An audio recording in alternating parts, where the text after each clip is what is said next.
e o cara precisar demandar judicialmente, ele não tenha nenhum tipo de problema por ter escrito uma cláusula errada no contrato, ou ter escrito, inclusive, o nome errado no contrato, tá? Como o nosso tempo vai ser bem breve, eu vou deixar que vocês façam perguntas no meio da apresentação. Então, só levantar a mão e gritar, a gente interrompe e vocês podem falar, beleza? Todas as terças-feiras eu faço um podcast que é sobre empreendedorismo, então a gente fala lá sobre a profissão das pessoas, o que cada um faz.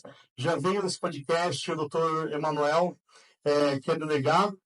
O professor Maurício vai na sequência, né, professor? Depois esse convite ao vivo aqui, beleza? A gente vai fazer com o professor, se tudo correr bem. E a ideia é o quê? É também trocar experiências e conversar com o público. Não sei se vocês viram, há aproximadamente 2 meses atrás, se não me engano, foi o ministro Fux, ele falou assim, o advogado e o judiciário tem que sair do pedestal, tem que parar de falar res judicata, pacta sunt servanda, e tentar ser mais simples. Porque senão as pessoas não conseguem entender.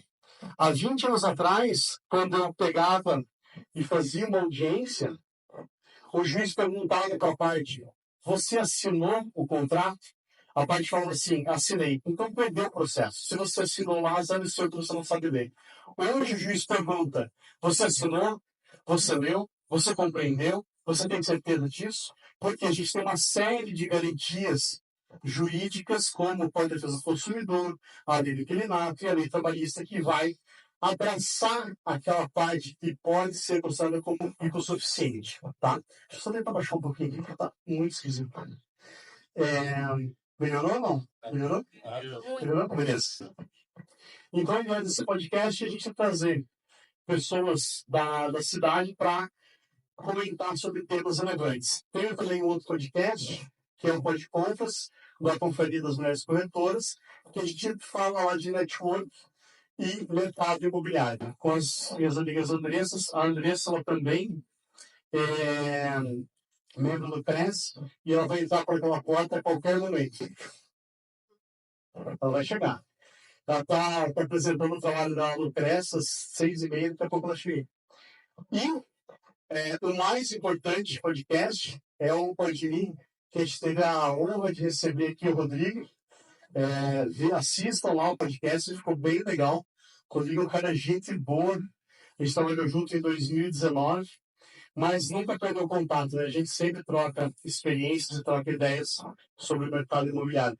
E ficou bem bacana, né? Se vocês puderem assistir também. Todos a gente faz terça-feira das 9 ao meio-dia. Para que a gente consiga chegar lá no final e entender o que faz o corretor de imóvel, qual é a responsabilidade dele, é importante que vocês entendam o seguinte: a faculdade de Direito ela é separada em matérias só para facilitar a compreensão. Mas, se eu estiver dentro de uma empresa, não significa que tudo ali vai ser questão trabalhista. Se eu pegar e matar um amiguinho do meu lado, eu não vou estar distrito a CLT. Eu vou ter um crime lá, então eu vou responder na área penal.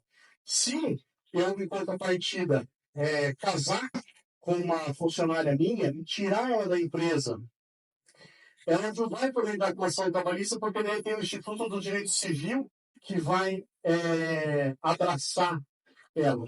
Então é importante que vocês tenham uma visão maior do direito, né? O direito, ele regula tudo aquilo que a gente faz ou que a gente deveria fazer. Beleza? Então, quando eu vou me deparar com o tema responsabilidade civil do corretor de imóveis, eu tenho que pensar o seguinte: que diabos é o corretor de imóveis? Alguém sabe ou não?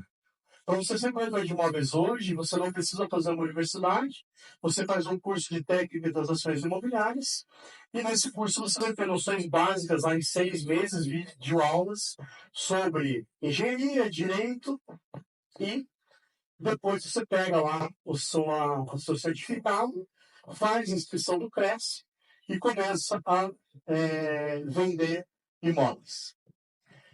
Alguém sabe aqui se há diferença entre o corretor pessoa física e a pessoa jurídica? Tem diferença ou não? Tem? Não tem diferença. Ninguém sabe. Hoje a gente joga no Brasil, né? Tem diferença ou não tem? Tem? Nossa, tá muito complicado.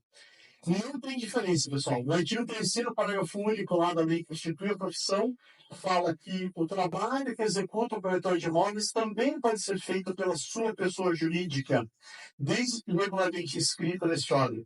É a mesma situação do advogado. Eu sou advogado e eu tenho uma empresa que tem os podcasts. E eu também sou advogado e tenho um escritório de advocacia. Por eu ser advogado, significa que todas as minhas empresas vão ser de advocacia, tá? Só que ela tiver lá o cadastro junto ao órgão de classe. Beleza? Então, se eu sou um corretor de imóveis, eu tenho um CNPJ, está ele vinculado ao órgão de classe, eu posso falar, então, que eu tenho uma imobiliária, beleza? E aí, então, sempre que eu falar aqui, vale tanto para imobiliário quanto para o corretor autônomo ou para o corretor que trabalha sozinho, beleza? Quais são as legislações, então? O 6530 de 78 e o nosso amigo Código de Defesa do Consumidor. Quem é que acha que se aplica o Código de Defesa do Consumidor nas relações imobiliárias, nas relações que envolvem o corretor de imóveis? Levanta a mão. Acha que aplica? Aplica? E na relação com o advogado? Aplica sobre si ou não aplica? Hã? O que o advogado faz? Videozinho com TikTok, palestra, podcast, o que mais? Hã? Processo. No processo, o que a gente tem no cliente? A gente tem um negócio chamado mandato. Tá? Então, se você é advogado, escreve no teu contrato que você faz, prestação de serviço, você está errado. 99% dos advogados escrevem lá, contrato de prestação de serviço de advocacia. Não existe isso, pessoal. Tá? O Código Civil é separado em livros justamente para que cada um tenha cada macaco no seu galho, cada item no seu quadrado. Senão, olha a situação esdrúxula. Eu poderia pegar e falar o seguinte: olha, eu vou casar aqui, tá? Eu vou casar aqui, só que eu vou casar incluindo a cláusula, o que prevê o artigo 420 do Código Civil. O que diz o Código Civil, no 420? Que eu posso me arrepender da transação. Então, imagina que legal. Você vai lá e fala assim, ó, vamos casar? A gente vai casar dia 30. Só que a gente vai fazer um contratinho aqui, contrato de casamento, um ato solene, só que a gente vai inserir uma cláusula lá que eu posso rescindir ele. Talvez depois da cidade fique bem, né? Eu acho que seria legal. Todo mundo aqui só faz depois do casamento, certo? Sim. Sim, né? Então, sim. Vocês entendem que não faz sentido nenhum eu pensar numa cláusula do sinal de negócio do artigo 420 no casamento? Isso está no Código Civil. Eu tenho lá também no meu amigo Código Civil uma diferenciação muito clara entre responsabilidade objetiva e responsabilidade subjetiva. Tá? A responsabilidade objetiva é aquela que você não precisa provar culpa. Se você está naquele contrato e ele deu um problema, azar o seu. Tá? Então, imagine que se a responsabilidade do corretor fosse objetiva por uma construtora ou por um dono do imóvel, ele poderia ser responsabilizado solidariamente e devolver dinheiro por qualquer coisa. Beleza? Ele pode ser condenado ou não? O corretor de imóveis pode ser condenado a devolver dinheiro da compra e venda de imóvel? Quem acha que pode? Pode? Vamos fazer um raciocínio esquecendo que aqui tem um monte de academia de direito corretor. Faz sentido eu entrar no negócio para ganhar 6% e ter que pagar os 100%? Faz sentido isso ou não? Acho que tem que baixar mais isso daqui, ó. Só um minuto só. É que daqui eu não tenho vetor. Agora, estão vendo? Tá? Beleza. Ó, agora acho que vai ficar melhor. Não faz sentido nenhum, né? Por que não faz sentido nenhum? Imagina que você tem um negócio imobiliário. Aí, você aluga o imóvel. Quanto o cliente ganha na locação? Primeiro aluguel mais 10%. Beleza? Pode fazer 8, pode fazer 6, o problema é seu. Mas o normal, primeiro aluguel é 10%. Aí, o locatário esquece de pagar o seguro incêndio. A imobiliária não colocou no contrato de administração dela que ela iria cobrar do inquilino pelo valor do seguro incêndio. Ou seja, não havia uma previsão que imputasse à imobiliária qualquer responsabilidade com relação ao acompanhamento desse pagamento. A lei fala, lá na lei do inquilinato, que é um dos do locador, é responsabilidade do locador o seguro incêndio, que ele pode, via cláusula do contrato, atribuir ao inquilino. Então, pense o seguinte, atribuir ao inquilino o ônus da locação, do pagamento do seguro, mas não tinha o ônus de fiscalizar. Se eu entender que a responsabilidade da imobiliária é objetiva e que o contrato deles é de prestação de serviço, na prestação de serviço tem um artigo que fala o seguinte: aquilo que não ficar estritamente escrito no contrato, subentende-se que está obrigado. Ou seja, se você não colocar tudo como exceção, você vai ser responsabilizado pelo todo. E, traduzindo, você se responsabiliza pela totalidade do negócio, tá? Inclusive, se pegar fogo a casa, se a construtora não entregar o imóvel, se o nos arras, cobrar as arras e depois a outra parte não devolver, tá? E a nossa ideia aqui hoje é fazer o quê? Não é fazer uma aula de direito, é fazer um exercício como o advogado tem que chegar lá e botar o pé na mesa para discutir isso no judiciário, né? Por que serve a advocacia preventiva? Para a gente sentar no imobiliário e falar assim, cara, mude seus contratos, escreva dessa forma, porque se der um problema, é assim que a gente vai resolver, tá? Embora eu fale isso já há mais de 2 anos na internet, eu tenho clientes que falam assim, não, doutor, eu prefiro o contrato de prestação de serviço. Eu falo, azar seu. Quando o juiz condena ela solidariamente a pagar, eu mando lá o print da nossa primeira conversa, exclua esse item do seu contrato, arranque fora e chame lá de contrato de corretagem, não contrato de prestação de serviço. Como ela não faz, ela sempre vai condenar solidariamente, a gente vai e fala para ela, agora mude. Aí ela fala, doutor, tô vendo, e nunca muda. Mas beleza, o advogado vive também na desgraça alheia, né? A desgraça dela é o nosso sucesso, é o nosso dinheiro, beleza? Como que eu faço para saber que artigo de lei que eu uso? Né? Eu tenho lá, por exemplo, lá o Código Penal, eu posso usar o Código Penal na minha empresa para falar de alguma coisa trabalhista? Não posso, né? Eu tenho lá as áreas do direito que eu devo respeitar. Eu posso inserir, então, uma condição que não é da que afeta aquela determinada área que eu estou analisando? Não posso, tá?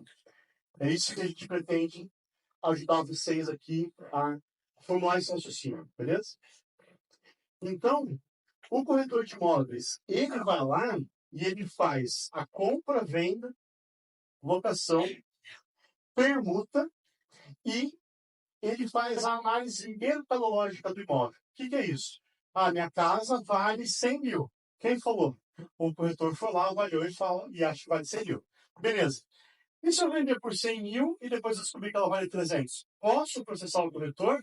Posso, sem problema nenhum. Porque a função dele é essa. A função dele é valorar os imóveis. Agora, o que o corretor ele não faz? Né? O que ele não tem que fazer, o corretor? Ele não faz aquilo que a gente chama de análise de certidões. Então, imagina o seguinte, você vai vender um imóvel lá, chegou a matrícula de um número de processos, beleza? O corretor tem que fazer o quê? Fulano, tem um processo aqui, vai lá e contrata o advogado, ou indica lá o advogado de confiança da imobiliária. A pessoa vai, através do advogado, vai fazer um parecer jurídico sobre a viabilidade daquele negócio, que é diferente do que tem que fazer o corretor. O corretor faz o quê? Muito mais, porque ele vai, angaria o imóvel, faz a avaliação mercadológica, faz os levantamentos de visita, faz o trabalho de convencimento da parte para adquirir aquele imóvel, faz a mediação. A mediação é o quê? Quero vender minha casa por $1 trilhão e o cara quer pagar um centavo de real. É só isso que o corretor tem que fazer. E isso é muita coisa, tá? Então, a função do corretor é essa, é fazer, executar o negócio, beleza? Mas, vocês vão ver ao longo da apresentação que a gente está tendo maluquices jurídicas da mais alta corte, falando que o corretor tem que ler contrato, tem que escrever contrato, beleza? E a gente vai tentar aqui trazer para vocês uma forma alternativa de pensamento e de execução, na prática, tá? Sabe o que é risquinho na parede? Tem lá, quem sabe que fez de fissura, rachadura e trinca? Alguém sabe? Eu já fiz mais de 100 processos com perícia, eu ainda hoje não sei. Por quê? Quando tem um desses, eu chamo o engenheiro vai opina. Eu só opino sobre o processo. Para mim, dane-se se é fissura, rachadura, não faz diferença nenhuma. O advogado tem que saber isso, nem corretor. Aí o engenheiro.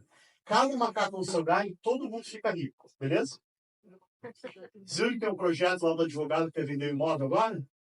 Tem um projeto de lei lá que está no Senado, que estão analisando a possibilidade do advogado receber honorários pela venda do imóvel. Show? Não devemos aceitar isso, tá? Aí, voltando naquela ideia que eu tenho lá a responsabilidade solidária, objetiva, né? E a responsabilidade subjetiva, que ele também pode ser solidário ou não solidário, o que me implica nisso? Né?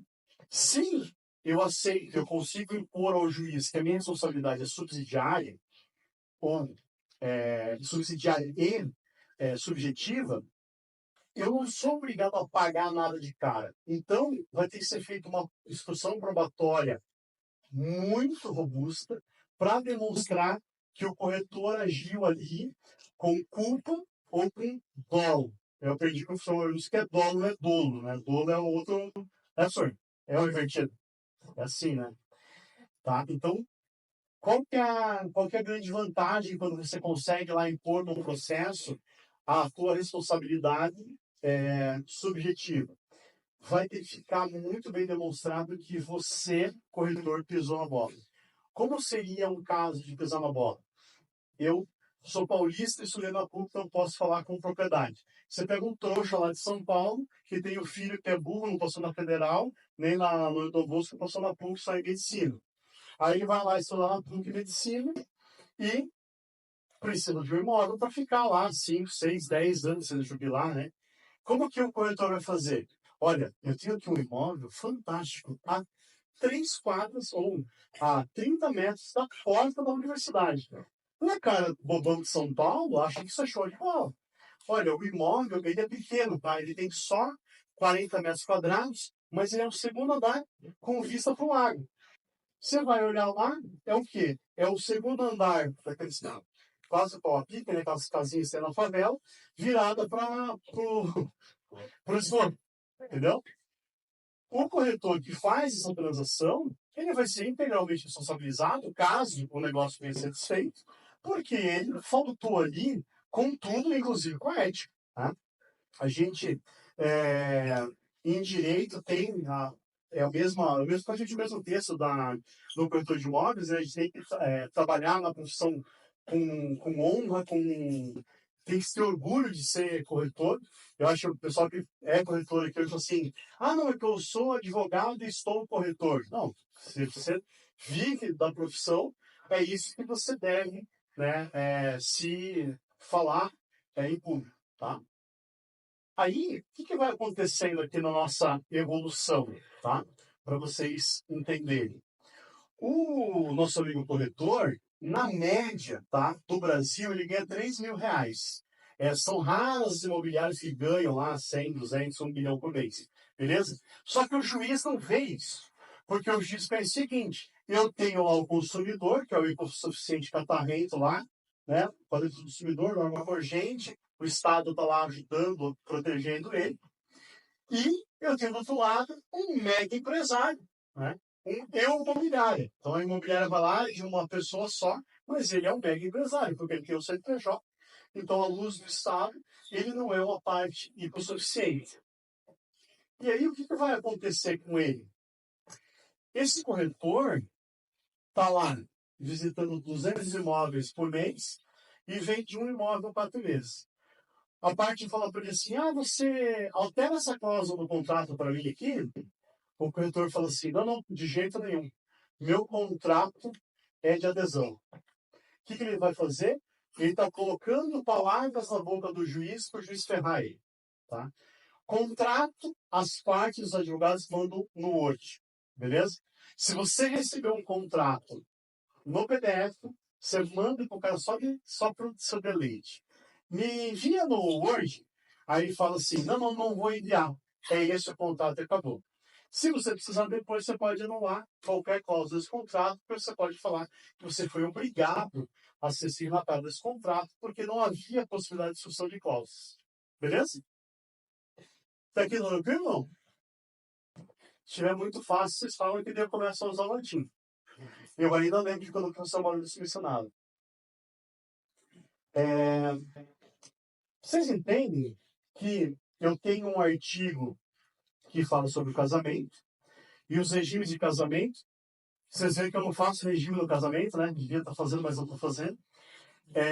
Mas é um tema muito bacana. Tanto que eu e o meu colega Dr. Roberto Rocha Venceslau estamos fazendo lá 2 podcasts. A gente fez um agora, do contrato de namoro e regimes de casamento. E na próxima sexta-feira, às 10h30, a gente vai falar sobre a evolução disso. Né? Qual é a evolução do casamento? É a separação e a morte. Né? Não tem como você sair. Então, a gente vai falar lá de sucessão, rol familiar, doação e testamento. Beleza?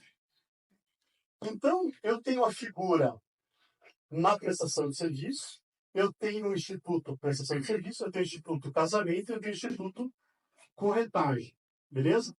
Nas palavras do nosso amigo Orlando Gomes, viu? Eu lembro de um doutrinador. Existem contratos típicos e contratos atípicos. Contratos típicos são aqueles que estão previstos expressamente no código, e atípicos, aí na minha palavra, são os que a gente amarralha no ponto.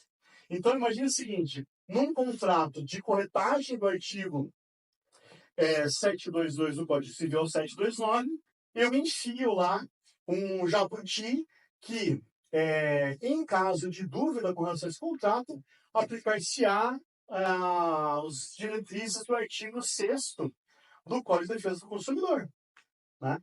O que eu estou fazendo com o meu contrato? Eu estou ferrando com o meu contrato, porque aí ele vai ser interpretado à luz do CDC. E à luz do CDC, as partes frente à imobiliária serão suficientes e a imobiliária vai arcar com o custo. Hoje eu atendo algumas imobiliárias que têm imóveis lá acima de 50 mil, temos que imóvel de 90 mil reais por mês. A imobiliária é a parte frágil do negócio, porque ele tem uma empresa, uma SA holding familiar, que é o locador, e ele tem uma SA gigantesca, que é o locatário, num contrato de 20 anos. E aí o imobiliário hoje fica batendo ping-pong. Né? Então, assim, nem sempre você vai ter de fato lá uma parte que suficiente. Mas a lei, ela é muito bonita, por quê? Ela nos dá a resposta. A gente gosta de confundir. Prestação de serviço é quase um troço trabalhista, beleza? Porque é um troço trabalhista, a gente tem lá a suspensão das ações que discutem prejudicialização, no tema, acho que é o 1136, se eu não me engano, do ministro Gilmar Mendes. Ele falou o seguinte, ó, a gente falou que isso daqui não é CLT, né? Aqui não há vínculo de emprego, e a Justiça do Trabalho está falando que tudo é vínculo de emprego. Então, a gente vai botar ordem no coreto, suspender todos os processos, e aí agora em dia eles vão decidir o que é vínculo ou não, beleza? Se tiver um tempo no final, a gente faz um passando para vocês qual é o nosso entendimento. No contrato de prestação de serviço, eu tenho um contrato que só vale por 4 anos, tá? Então, se a tua locação for uma locação, teu contrato de administração do imóvel for entendido como um contrato de prestação de serviço, num posto de gasolina de 25 anos, você só vai receber por 4, porque depois a lei proíbe. Não posso fazer um contrato de prestação de serviço por mais de 4 anos. Eu não posso fazer, tá? Mas o que eu posso fazer nesse contrato de prestação de serviço? Eu posso cobrar metade da comissão devida. Imagina que você tenha lá um contrato de administração por 5 anos de por 4 anos de um imóvel, ou 30 meses, como é a praxe da locação residencial, e eu coloco uma cláusula, né, à luz do Código Civil, que caso o locador me tire do negócio, eu vou ter direito lá a 50% da comissão devida. Algum juiz aceitaria essa cláusula? Nenhum deles. Por que ele vai falar? Se há aplicação da prestação de serviço, estou diante do Código de Defesa do Consumidor, daí a cláusula leonina, no artigo 54, 52 e 54 do Código de Defesa do Consumidor. É uma cláusula desproporcional. Você não pode ser obrigado a pagar por uma metade de um serviço. Beleza? Só se não aplicar o CDC. Qual que é o outro problema? Eu vou lá e eu coloco aquele jabuti que é bem legal e totalmente lícito, que é o desconto de pontualidade. Então eu posso cobrar lá, por exemplo, um aluguel de 18 mil reais, 2 mil da perda do desconto de pontualidade e mais uma multinha de 10%. Ambas totalmente pacíficas que são legais. Só algum outro maluco que fala que não se aplica ao consumidor. Mas para a grande maioria, pode cobrar. Se eu entender que aplica o CDC, é ilegal. Porque qual que é o juro moratório no CDC? 2%. A multa moratória, perdão, 2%. E ele vai entender que o desconto de qualidade é uma cláusula leonina. Cláusula leonina, à luz do CDC, é nulo. Vocês estão entendendo os problemas? Né? Então, a gente está tendo uma tração paralela, que é um absurdo ser prestação de serviço, e qual seria a consequência lá se isso for consagrado à frente.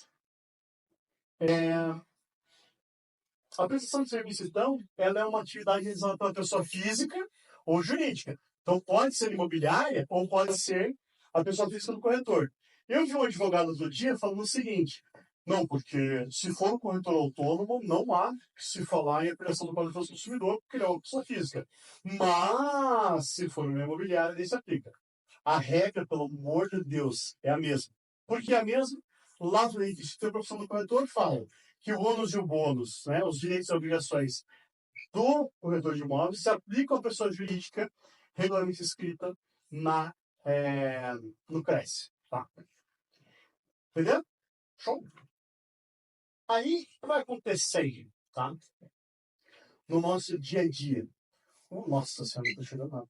O artigo 20, ele vai falar o seguinte: que o corretor de imóveis, ele não pode, né? Ele não pode. Né?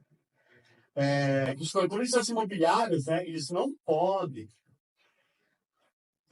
prejudicar por dolo ou culpa os interesses que lhe forem confiados. Tá? Pense comigo o seguinte: eu sou obrigado a tirar a certidão de feitos ajuizados para compra de imóvel? Quem acha que é obrigado? Sou? Sou obrigado? Sou obrigado a tirar a certidão de feitos ajuizados de qual cartório? De feitos ajuizados. Vocês vão ser advogados, sabe lá que é Vara Civil em Curitiba, segundo o distribuidor. Beleza?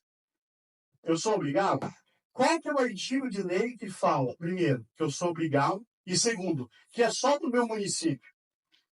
Porque se você entender que você é obrigado a tirar a certidão de feitos ajuizados, eu posso bater no carro do professor. Aí tem aquela Mercedes, tá, professor? Agora tá?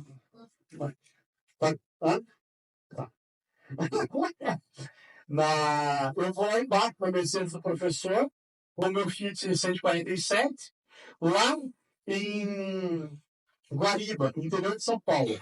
Qual vai ser o foro competente? Quem já teve aula de foro, sabe ou não? Local do acidente. Beleza? Então, se eu tenho lá uma dívida, e aí a dívida do meu Fiat 147 para a Mercedes deles é de R$ 1 milhão, eu vou sofrer lá uma ação ordinária, que antes era rito sumaríssimo, né? Acho que é velho, né? E aí, nessa ação, eu vou ser condenado a pagar esse R$ 1 milhão para ele. Só que essa ação vai ser lá em Guariba, no interior de São Paulo, não vai ser aqui em Curitiba. Então, faz algum sentido prático eu sou obrigado a ter certidão? Nenhum. Tá? Lá em 2009, o nosso amigo STJ, tendo essa noção bonita do direito, ele falou o seguinte: já que eu não posso buscar a certidão em todos os lugares, eu vou editar uma súmula aqui. A súmula 375 fala o seguinte, que só há fraude de execução quando há o registro nos assentamentos da matrícula. Quem sabe ler a matrícula aqui? A gente tem R de registro e A de averbação. A averbação são os processos e o estado civil das pessoas. Casou, divorciou, mudou para o estado civil, vai ser lá uma averbação. Se você vendeu o imóvel, vai ser o registro. O que acontece? Lá em 2009, eles fizeram isso. E por quê? A gente teve uma alteração na execução. A gente é da turma de 2005 e a gente sofreu muito. Porque a gente estudava o Código Civil, que era de 1916, e o novo Código Civil, que foi de 2002. Talvez aqui a maioria não tenha nem nascido, né, em 2002. Mas sim, o nosso Código Civil era novo em 2002. E agora a gente vai ter uma emenda. O que acontece? Eu, então, cacei a ideia de ter que pegar a certidão em todo lugar. Mas, sabe aquela regra que não cola? Aí eles vão lá e vão melhorando a legislação. 2015 fizeram alteração, 2022 eles fizeram uma outra alteração, que é essa que vale hoje.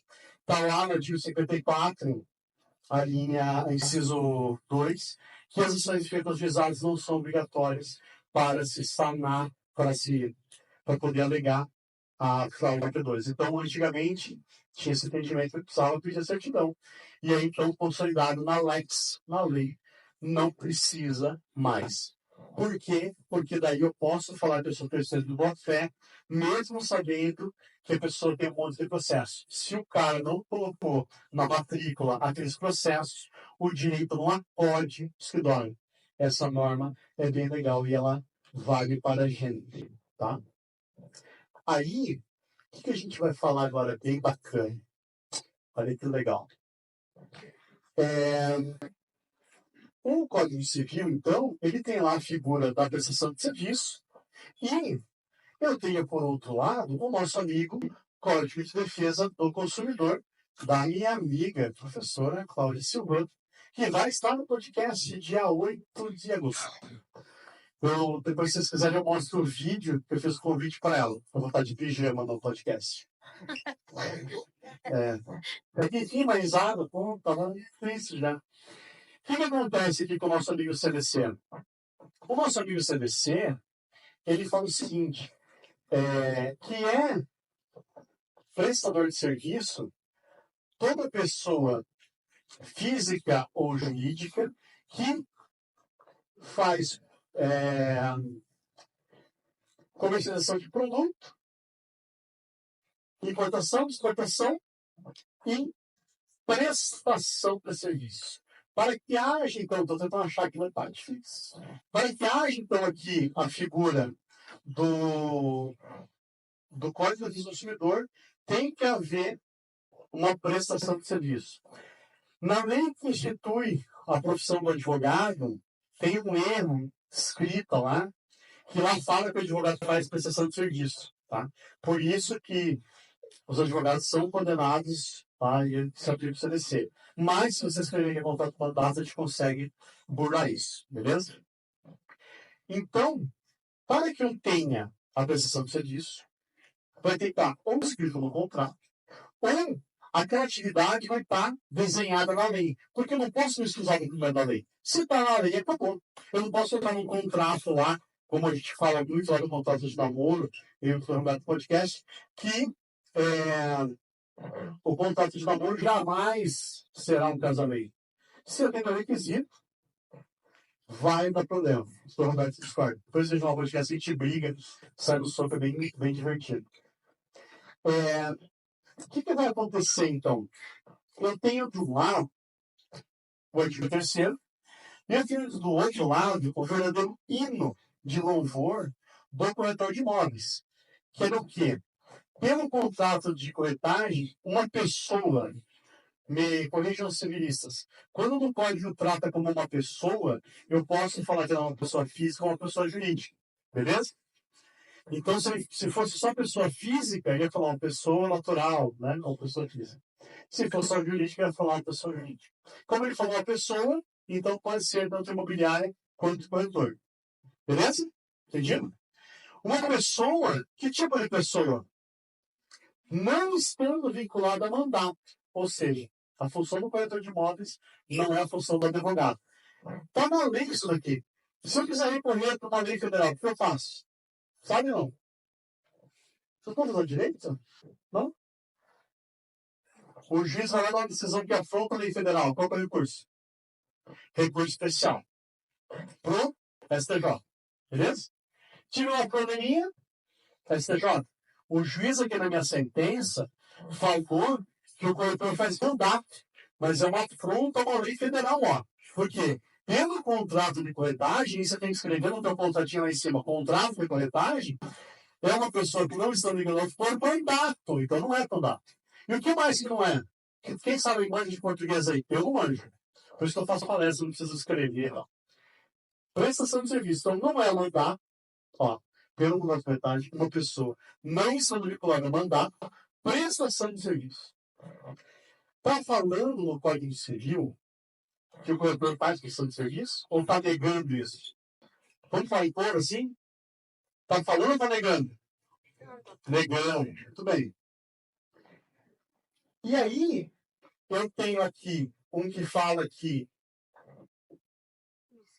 a aplicação do Código de Defesa do Consumidor é quando há prestação de serviço. E eu tenho um outro artigo falando que aquele esquema lá da corretagem não é prestação de serviço. Aí olha que bacana, né? Aí você pega lá muitos doutrinadores, muitos professores, inclusive a Cláudia Silvana, a gente vai brigar muito no podcast. Ela falou o seguinte: não, mas aplica o Código de Defesa do Consumidor, com certeza. Veja só, vamos pensar lá naquela questão da especialidade, da temporalidade da norma jurídica. De quando que é o CDC? O CDC é de 90, tá? De quando que é a lei do inquilinato? A lei do inquilinato é de 91.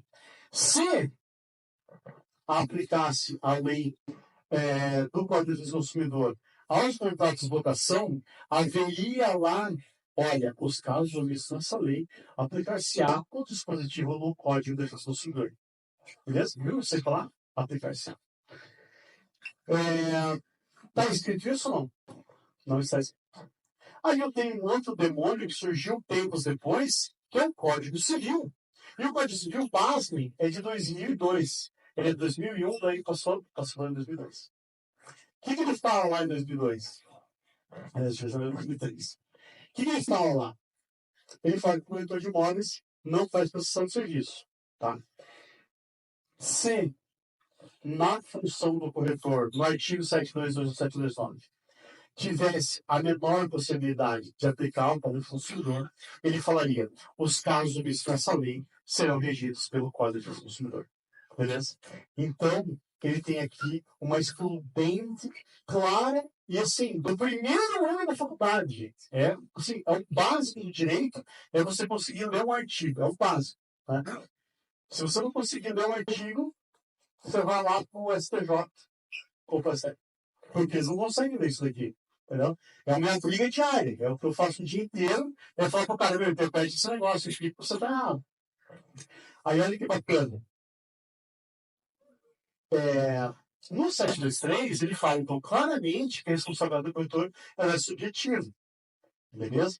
Então, ele é obrigado a executar a mediação com diligência e prudência.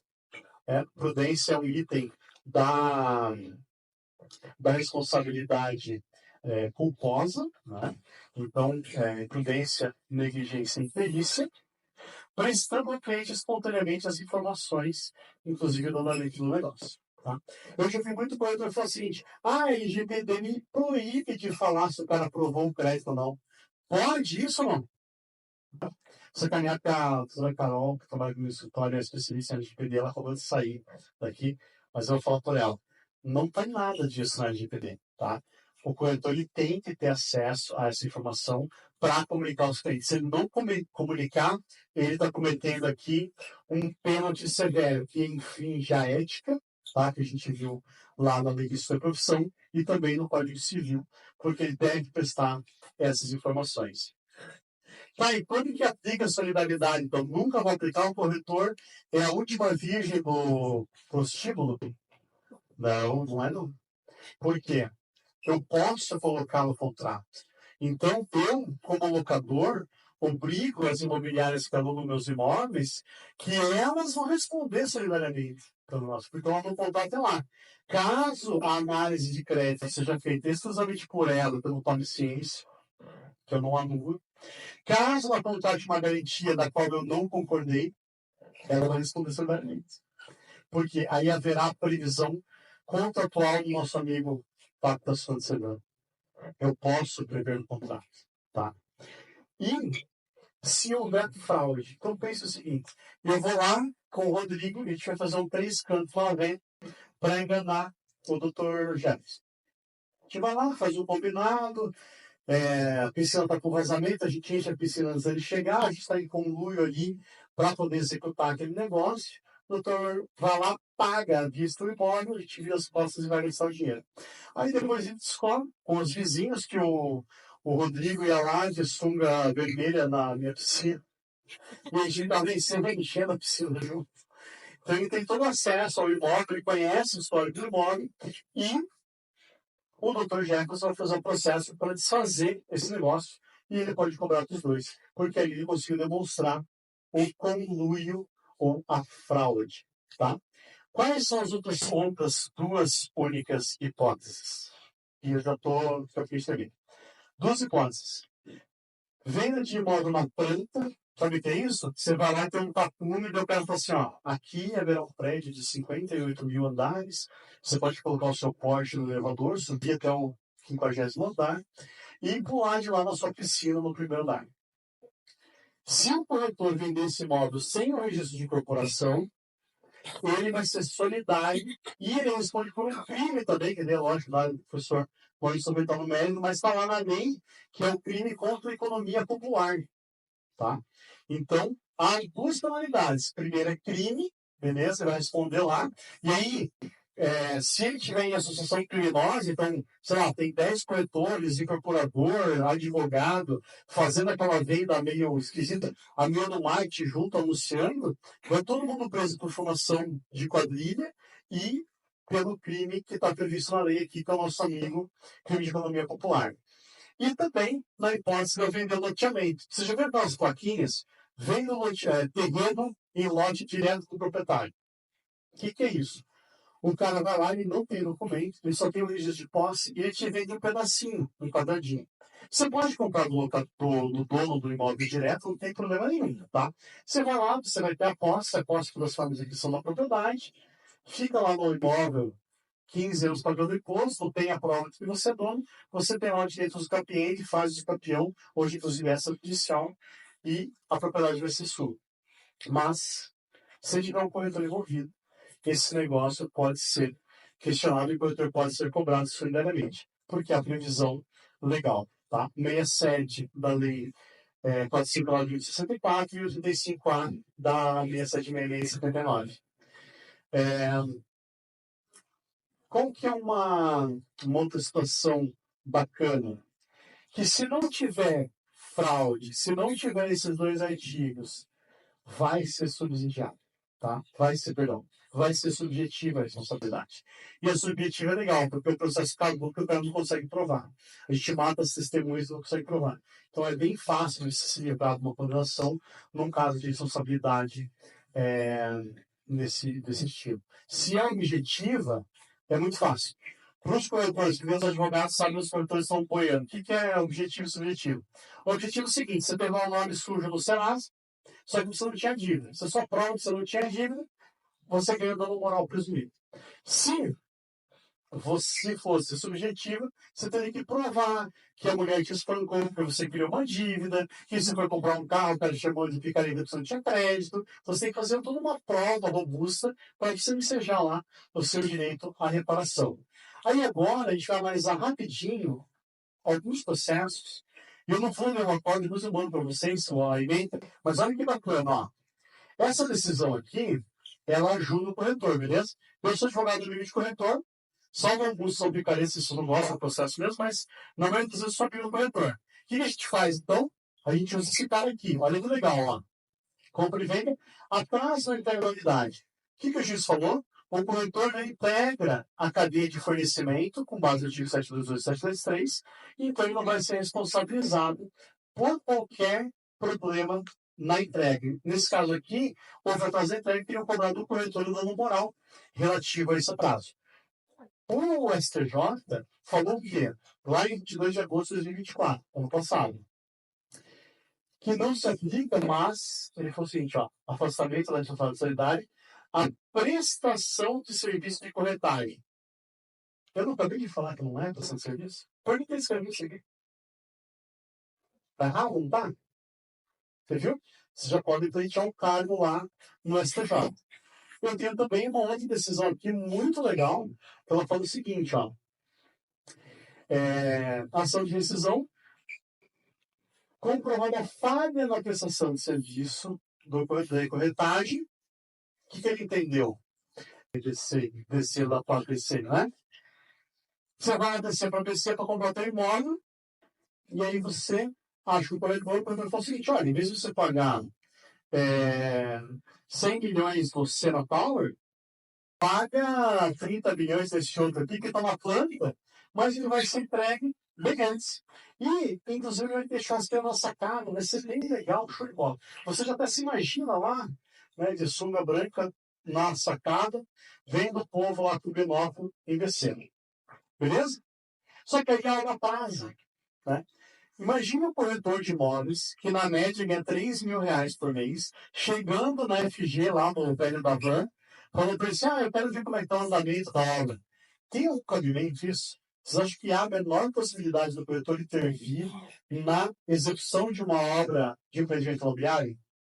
Não há nenhuma. Mas o nosso judiciário hoje ele está distante da realidade. Tá? Então ele não consegue fazer esse raciocínio simples. É óbvio, Lulante, que não tem como o corretor ir lá e obrigar o prescritor que você vai pegar o prédio. Se o corretor não pode obrigar a pessoa a pegar o prédio, como ela pode ser responsabilizada por causa entregue? Não pode de jeito nenhum. Mas a gente está sendo condenado semanalmente por conta dessa tese. Aqui, ele afastou a responsabilidade, que essa decisão é boa para a gente, tá? Ela é boa, ela é 2024. Só que ela nos ferra por quê? Porque ela fala aqui que o corretor de imóveis não teve falha na sua prestação de serviço. Termo jurídico errado ferra o advogado e ferra o processo. Se você fizer um videozinho para o TikTok, olha, eu sou corretor de imóveis, eu faço a melhor prestação de serviço do Brasil, tá ferrado. Se você colocar no teu contrato, se você mandar um WhatsApp pro cara, não, venha na nossa imobiliária e a gente faz o melhor prestação de serviço, você tá ferrado. Qual é a nossa ideia com esse tipo de palestra? É trazer vocabulário, às vezes chulo, né? Mas vocabulário para vocês. Não fiquem com os palavrões, com as besteiras, fiquem só com isso. Corretor de imóveis não faz prestação de serviço. Beleza? Mais decisões. Olha que legal. Bonitinha essa daqui, ó. Lá de 2022. E aí vocês vão ver que o judiciário também muda de entendimento. E o próprio ministro muda de entendimento. Aqui em 2022, o que eles falaram? Que não sendo imputado lá mesmo, externo, prestação de serviço, né? A imobiliária, ela não está na cadeia de fornecimento. Então, eles falam que é prestação de serviço, mas eles falam que mesmo sobre prestação de serviço, ele é um serviço lateralizado à compra e venda de imóvel. O corretor assina a contrato de compra e venda de imóvel? Não assina. É comprador e vendedor que assina. O corretor assina como mero intermediário para receber sua comissão. Beleza? Precisamente lindo com um termo errado. Ó. Em vista da natureza jurídica do serviço de corretagem, não há, em princípio, isso que é bacana, liame jurídico com a obrigação assumida pelas partes durante esse contrato. O que o corretor faz é uma outra coisa, é um pré-contrato, ele faz a análise documental e as partes vão para o negócio e as partes têm que interagir. Então ele está lá que aplica o 722 e o 723 e não, mesmo que fosse no mesmo grupo econômico, que é isso que é bacana essa decisão, porque às vezes tem a incorporadora que a imobiliária também tem participação. Mesmo nesse caso, por elas serem CNPJs distintos, cada uma tem sua responsabilidade. Tá? Aí, deixa eu só pegar aqui o nosso amigo o nosso ministro Luiz Felipe Salomão, lá em 2021, ele falou o seguinte, que não há liame jurídico na relação jurídica existente entre a imobiliária e entre as partes que estão comprando e vendendo o imóvel, tá? Mas, olha que sacanagem. Eu acho que daí o ministro comprou um imóvel na planta, teve problema, e aí em 2022 ele mudou o entendimento. O que ele falou? Olha que legal. Em se tratando de prestação de serviço vinculada à compra e venda de imóvel, eu vou lá e fé o corretor. Não, desculpa, eu não falei isso, ele falou isso aqui, ó. Eu vou só vindo aqui para ler, porque isso é importante. Nesse contexto, isso aqui é um trecho da forma, tá, pessoal? Por isso que eu posso falar, tá um tempo, uma decisão está lá, está publicada, pode acessar. Nesse contexto, eu reconheço que houve falha na prestação de serviço da parte RE, que é a imobiliária, que elaborou um contrato Ele está atribuindo à imobiliária a elaboração do contrato. Por que foi uma apresentação? Manda um contrato no Word. Por quê? As partes foi que concordaram com aquilo. As partes, se você mandar um contrato em banco imobiliário, ele tem quantos advogados? E o outro fala assim, não, beleza, podemos assinar? Não, sim. Fala, não, discuta uma coisa. Porque se você permite discutir alguma coisa, depois não pode falar que o contrato foi mal feito com você. E aqui ele falou o seguinte, que a elaboração do contrato desprovida de cláusula, protegendo os compradores de alguma postura abusiva do vendedor, como a desistir da venda sem devolver sequer o valor pago a título de arras. Então, aqui, o data maciçima vênia, o ilustríssimo senhor doutor ministro, Luiz Salomão, deu uma decisão totalmente esdrúxula e fora da realidade do cenário nacional da corretagem, tá? É uma decisão isolada, beleza? Foi dada lá em 2022, daí, depois de 2022, começaram a ter várias decisões copiando essa emenda, tá? Mas nós temos outras que vão nos ajudando. Eu trouxe para vocês, aqui, infelizmente, nosso projetor aqui não pega legal, então eu vou mandar para vocês, tá? Depois a gente vende o PowerPoint por R$1.000, mas eu vou dar para vocês de graça, tá? Não tem problema. Aí pega o projetor, coloca no chat GPT, e daí fala assim, eu pego o projetor, pega a apresentação, coloca no chat GPT, daí escreve assim, recebi esse documento ridículo de um imbecil de um advogado e gostaria de reescrevê-lo como um notório conhecedor do direito, já formatado para publicar no Jus Brasil. Aí ele faz um texto bem legal, você publica no Jus Brasil. Depois sempre conta, se achou legal como ele ficou. Então, lá aqui em 2025, eles começaram a divulgar novo, falando, não, o corretor de imóveis não faz prestação de serviço, então não há aqui nenhuma forma de vincular ele ao nosso amigo Código do Consumidor. Beleza? Aí, tem muito, como a palestra aqui também era para corretores, eu quis trazer essa decisão, que também de 2025, porque ela linka justamente com a reforma do Código Civil. O que acontece? Hoje, se você mandar lá um WhatsApp para o cara, com o imóvel, com a foto do imóvel, com a descrição do imóvel, com o link do imóvel, e o cara der a volta em você, realizar a visita diretamente, você consegue estar num processo de discutir que você mostrou aquele imóvel para ele, mesmo que em ambiente virtual. Tá? Então eles podem entender que, poxa, o cara me mandou aqui o link e eu fiquei sabendo aquele imóvel, porque de fato ele tinha esse. Eu tinha esse aquele imóvel por conta daquele link. Tá? Mas o judiciário já tem se inclinado no seguinte sentido: corretagem é uma gama ampla de serviço. Pense o seguinte, vocês são advogados, qual que seria o melhor golpe se eu fosse dar um golpe na carreira jurídica? Eu ia pegar e falar que eu faço projeto de revisional de livros de compreensão, que pelo amor de Deus não existe, tá? Isso não dá mais certo, se jogou muitos anos para banco, assim, não ganho, fuge. Mas eu falo que isso dá certo, você me paga só R$1.000. Aí você vai, paga os R$1.000, distribui o processo e reinicia a ação. O advogado pode iniciar o processo a qualquer tempo. E eu posso tomar uma cláusula no meu contrato que eu vou, se eu desistir do processo por qualquer motivo, eu vou receber minha comissão e meus honorários lá de forma intacta. Posso fazer isso? Tecnicamente eu posso. Se eu fizer isso uma vez, ninguém vai questionar. Se eu fizer isso 20 vezes, eu vou estar praticando estelionato, e aí nós vamos ser presos pelo Dr. Emanuel. Aqui, o que acontece? O corretor que foi lá e mostrou o imóvel, que foi lá e apresentou o imóvel. Só que depois ele não mandou nem um WhatsApp. Você vai querer comprar, você quer ver um outro. Ele só foi lá, abriu a casa, mostrou para a pessoa e sumiu. Esse cara já, em 2025, não tem ganho a remuneração de corretagem. Então, muito cuidado para quem trabalha, para quem já é corretor, e quando você virar advogado para orientar as suas imobiliárias, orienta no sentido de fazer toda uma esteira completa de documentação, ficha de visita, faz proposta, leva o cara, leva de novo, pergunta se o cara quer comprar aquele, se quer comprar um outro, faça a esteira e a jornada completa. Senão você não vai ganhar sua remuneração.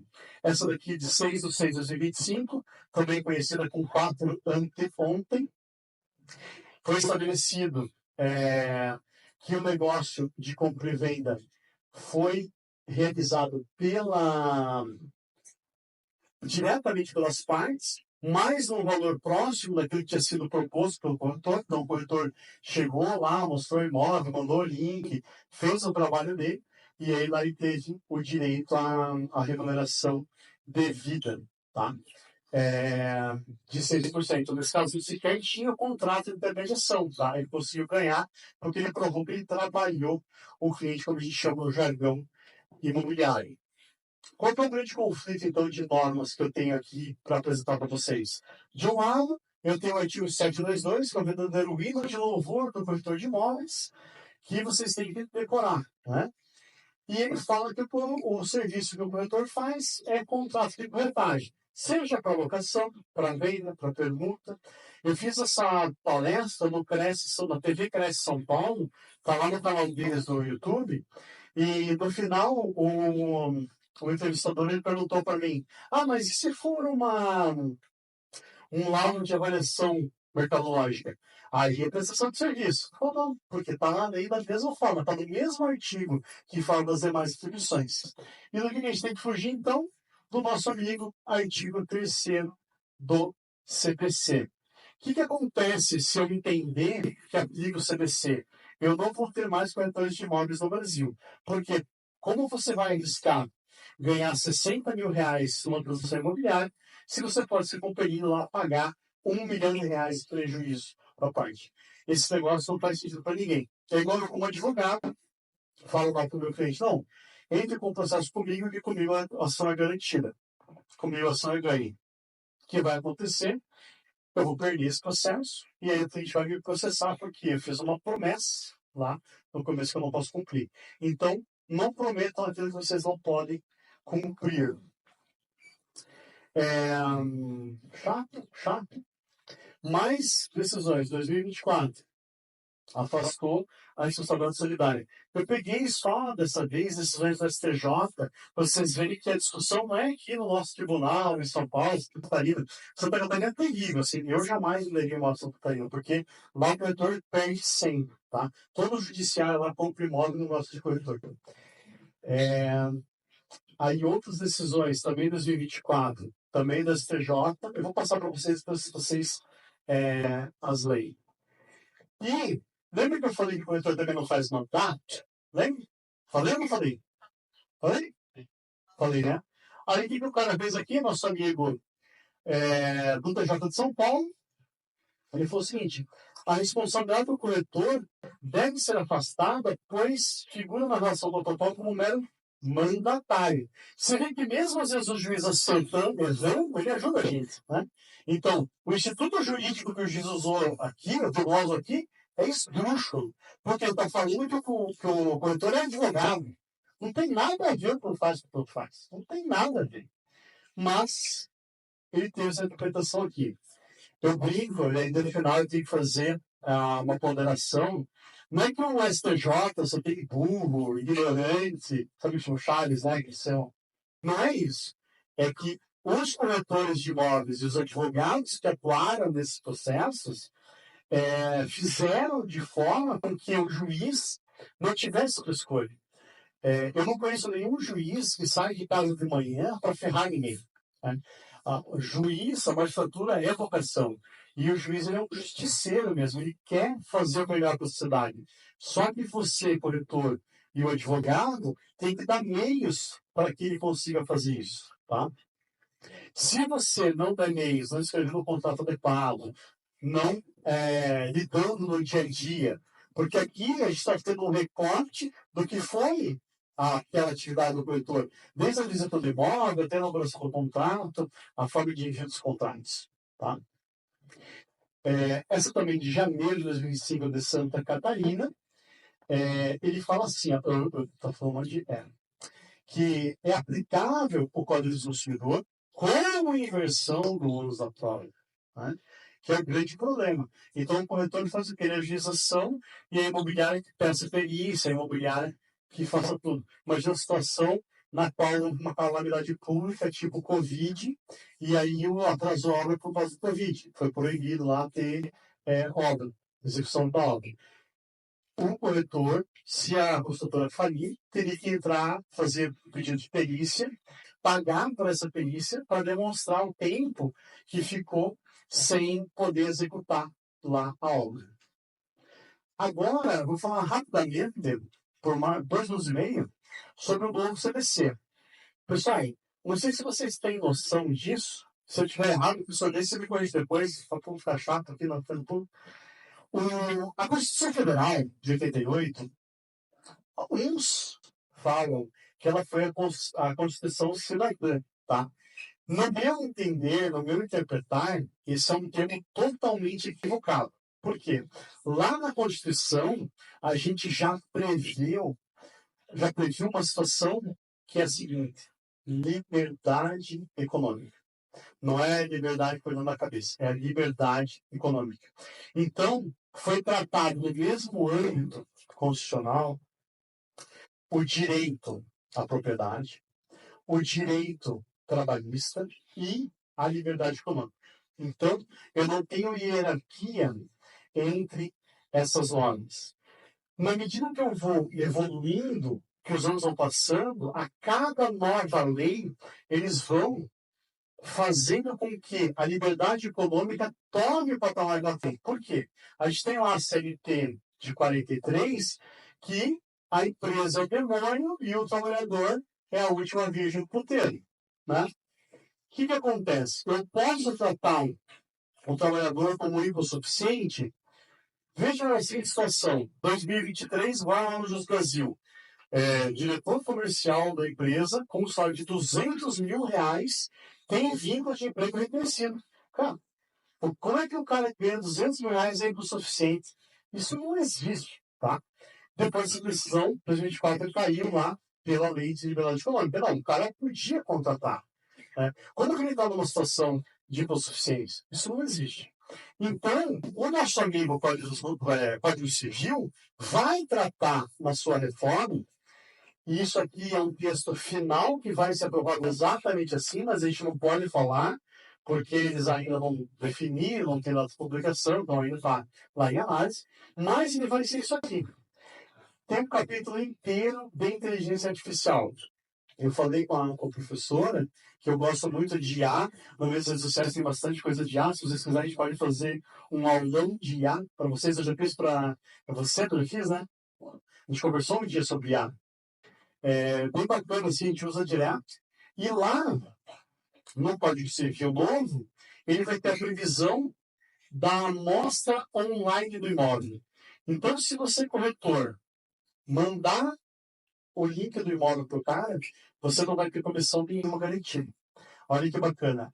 O mero envio de proposta ou de documentos pela via eletrônica não constitui contrato de corretagem.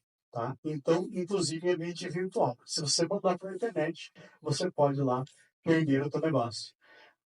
Quem sabe qual é o prazo do contrato de corretagem? Sabe não?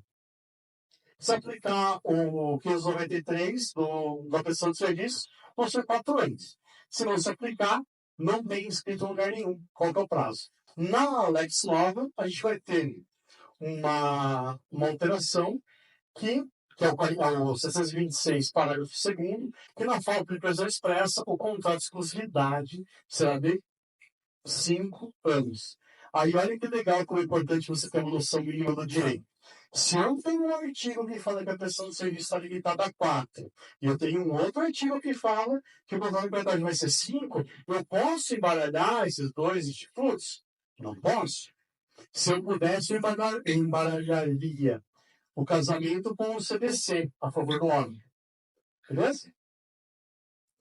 Fácil ou não? Todo mundo feliz, tranquilo? Boa, né? Então, bacana. Que conclusão que a gente tira aqui? Cuidado quando você estiver no início da carreira e for pesquisar precedente no STJ, no STF. Tenha como advogado aquilo que a gente chama de PRIO, tá? Defenda o teu cliente. O advogado, ele é a voz do cliente no judiciário. Então, é pelo advogado que o cliente vai ter minimamente seu direito resguardado. O professor Mauro Lúcio sempre exerceu na sua advocacia com maestria a função de que advogado, juiz e promotor estão no mesmo patamar. Jamais um juiz pode erguer a voz para você como advogado. Teve, inclusive, agora, semana passada, lá, segundo a internet, um advogado que pede pela ordem, e o juiz fala, você não vai ter pela ordem. Isso não existe, tá? Quando o advogado fala pela ordem, o juiz abaixa a orelha e escuta. Mas o advogado é que faz, que representa o cliente em juízo. Então, para que você seja um bom advogado, na minha opinião, o que você deve fazer? Estude, muito, muito, muito. Entenda o business do seu cliente, entenda o negócio do seu cliente. Porque assim você vai conseguir, às vezes, analisando um contrato, a forma que ele fala na internet. Eu tenho clientes hoje que eu sigo no Instagram só para corrigir as besteiras que eles postam. O cara posta um negócio lá e faz um print e manda para o marketing. Assim, cara, você tem que ter essa publicidade aqui, porque isso depois ele pode tirar o processo lá. É função do advogado hoje ficar antenado na rede social do cliente. Entendeu? Então, muito cuidado. Eu quero agradecer a oportunidade da Faculdade do Oposto, por estar aqui hoje falando para vocês. Agradecer o Rodrigo e a turma dele, por a gente poder falar aqui. E também a presença mais honrada do professor Mauro Lúcio, que estimo muito, assim, um dos grandes professores dele na faculdade. Beleza? Alguém tem alguma pergunta? A gente pode passar para o time. Perguntas? Hã? A gente está indo no escritório também, processo seletivo para estagiário e advogado. Se alguém gostar e quiser trabalhar lá também, pode mandar um WhatsApp para mim, que a gente marca uma entrevista. Obrigado, pessoal.